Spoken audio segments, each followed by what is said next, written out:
ఇవి cafe theme ఇవి. So మనం లాంగ్ టర్మ్ కూర్చున్నప్పుడు కూడా మంచి రిలాక్స్ సపోర్ట్ వస్తుంది అనమాట. ఇది కూడా same.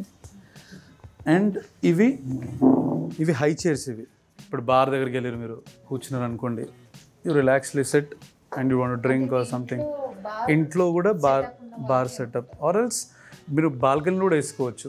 Like you want set for long అట్లా ఇక్కడ రిలాక్స్గా కూర్చొని, ఆర్ ఎల్స్ మీరు కొంచెం హై చైర్ ఉంది, ఏమన్నా హై టేబుల్ ఉంది, హై టేబుల్ ముంగడ పెట్టుకొని కూర్చోవచ్చు. And this is for like breakfast counter అంటారు కదా, బ్రేక్ఫాస్ట్ కౌంటర్ కూడా వేసుకోవచ్చు. మోస్ట్లీ బ్రేక్ఫాస్ట్ కౌంటర్కి ఇప్పుడు యూజ్ చేస్తున్నారు. ఒకప్పుడు బార్ థీమే ఉండే, but now days everybody having a breakfast counter. So ఇది కానీ మన అగైన్ యా. సో ఇప్పుడు దీని మీద కూడా మనం కూర్చోవచ్చు అనమాట. ఇది అప్పట్లో మనకు మన టైప్ మిషన్ ఉంటుండే, లాయర్ పక్కకు కూర్చొని ఒకటి టైప్ కొడుతుండే, ఐడియా ఉంది. సో ఆ కైండ్ ఆఫ్ థీమ్ అనమాట ఇది.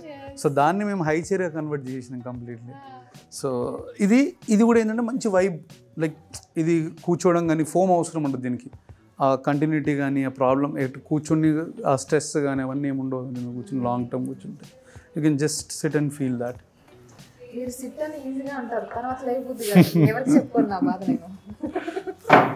సారీ. ఎక్కువ హైట్ అనిపించింది కానీ అంత హైట్ లేదు, మోడరేట్. ఎగ్జాక్ట్లీ. అంటే ఇది కాళ్ళు పైన ఇక్కడ పెట్టుకొని కూర్చునే theme. This is for support. ఇప్పుడు కింద లెగ్స్ ఉన్నాయి చూడండి, అది కాళ్ళ సపోర్ట్ కోసమే అది. So that's where you put your legs and give support అనమాట. Yeah, that's of the end. ఈ సీటింగ్ అనేది ఎండ్ అవుతుంది మీకు అక్కడే.